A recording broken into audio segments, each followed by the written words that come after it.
Fazer contato com o diretor do Sindicato dos Bancários de São Paulo, Dionísio Reis. Bom dia, Dionísio. Bom dia. Dionísio, depois de editar a medida provisória 995, que permite a venda das subsidiárias da Caixa Econômica Federal, o governo publicou na semana passada um decreto assinado pelo presidente Jair Bolsonaro que inclui o serviço no Programa de Parcerias e Investimentos, o PPI. Atualmente, somente a Caixa, o serviço que eu digo as loterias, né? Somente a Caixa pode realizar loterias hoje. Como é que você vê essa iniciativa por parte do governo, Dionísio? Ambas iniciativas são estratégicas num movimento de esvaziamento e privatização da Caixa, né? É, o que a gente tem percebido, a AMP 995, ela vem, ela constrói, ela é um subterfúgio do que a gente tinha sendo julgado pelo Supremo, que era a necessidade do parlamento votar, né? A gente teve uma ação movida pela nossa confederação e pela Federação de Associações do Pessoal da Caixa, né? A Contrafcut e a FENAI colocaram essa condição, né? E está sendo julgado no Supremo. Lewandowski tinha dado uma, tinha assinado positivamente. O que a gente tinha entendido é que iria nesse sentido, né? Que só se o parlamento votasse a favor, as subsidiárias e a empresa poderiam ser privatizadas. E agora a MP 995, ela vem como um subterfúgio para dar um ar de ilegalidade para esse roubo, né? Porque você, na época, uma pandemia, uma tremenda de uma crise econômica, uma tremenda de uma crise social, política, maior crise sanitária da história, você resolve vender patrimônio público, você vai vender a preço de banana, né? Então, isso é um absurdo. Esse elemento que você colocou sobre a questão da concorrência, né? Na verdade, ela permitiu que as outras empresas agora, né? Que ela já tinha aberto, ela já vendeu em leilão a questão da Lotex, né? E aí ela permitiu agora que ela deu continuidade ao processo que estava sendo feito, né? Que é permitir a questão das apostas eletrônicas, né? Que são aquelas apostas em clubes de futebol. Ela está permitindo que sejam feitas, né? Editando que sejam feitas. Isso, aonde ocorreu, foi trágico para as loterias oficiais, né? Por quê? Porque as loterias oficiais elas têm uma limitação do valor que vai para o sorteio. O valor que vai para o sorteio é um percentual, o restante do percentual vai para questões sociais, né? Então você tem lá 40% do que você aposta, por exemplo, na Mega Sena ou nas demais loterias, vão para educação, saúde, né? Vão para financiar, inclusive, os Jogos Paralímpicos, né?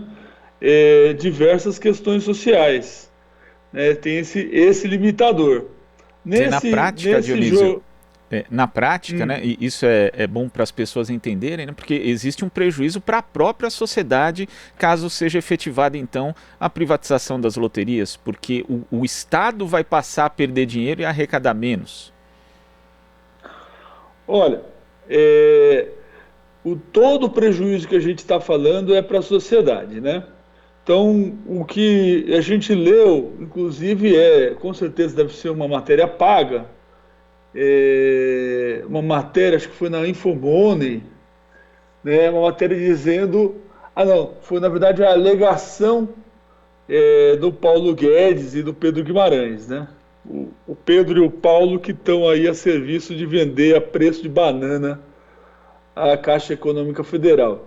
dizendo que as partes que seriam privatizadas seriam partes não estratégicas do banco, né? Então, vamos dizer assim, gestão de ativos de terceiros é não estratégico para o banco? A gente vê nos outros bancos terceirizando ou privatizando, né? No caso não é privatização, né? No outro caso seria terceirizar essa área. Não vê o Itaú fazendo isso, não vê o Santander fazendo isso, não vê os bancões privados, que a gente tem um setor extremamente concentrado no Brasil, a gente não vê esses bancos fazendo isso, né? Então, querer que a Caixa Econômica Federal se desvencilhe das áreas que dão mais lucro, que é a gestão de ativos de terceiros, a Caixa Seguridade, a Caixa Cartões, e no caso das loterias é um escândalo.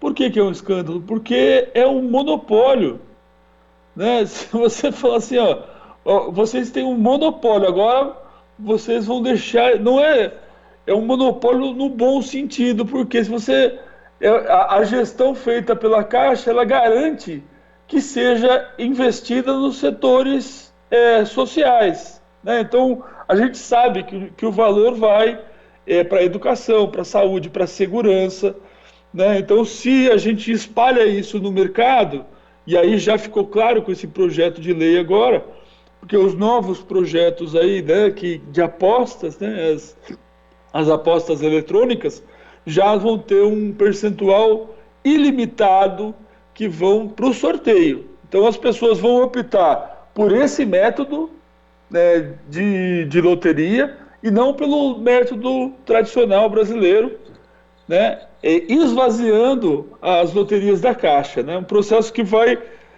além do processo de privatização. E Dionísio, como é que está a mobilização para evitar não só a privatização das loterias, mas como a venda das subsidiárias da Caixa Econômica Federal? Tem a via judicial, mas também tem outras iniciativas no sentido de barrar isso? Sim, a gente tem diversos movimentos. A FENAI, né, já centralizou uma série de ações junto aos parlamentares e já chamando nacionalmente a formação de comitês e a discussão sobre o tema. E a gente tem feito essas discussões lá pela FENAI. Aqui em São Paulo, e é fundamental para nós, é um patrimônio também a gente ter uma PCF São Paulo que faz um combate tanto, e a gente, é bom lembrar, os bancários estão em campanha nacional, né? Então a gente tem uma campanha em que os banqueiros que lucram tanto, inclusive durante crise social, crise sanitária, crise econômica, os banqueiros são o banco é o setor que mais lucra, né? E que na mesa está travando todas as negociações aí. A Caixa, né, que é o nosso banqueiro, é o governo, não é diferente.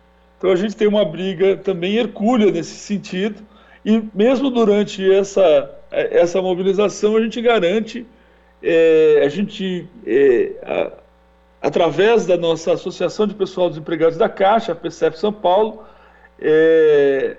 criou, junto com os sindicatos bancários de São Paulo, Osasco e região, né, tem desde 2015, 2016, né, que se agudizou a questão dos ataques à Caixa, né, a partir de 2016, a gente tem um Comitê Paulista em Defesa da Caixa.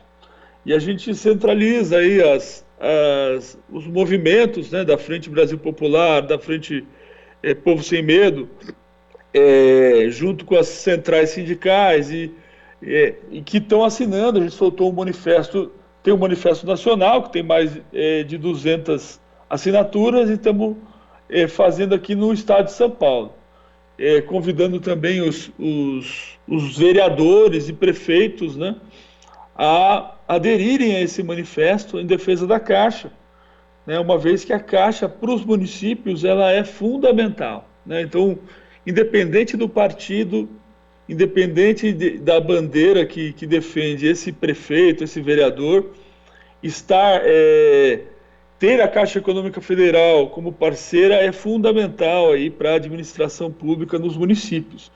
E isso vai ficar muito debilitado a partir desse desmonte que a gente tem visto.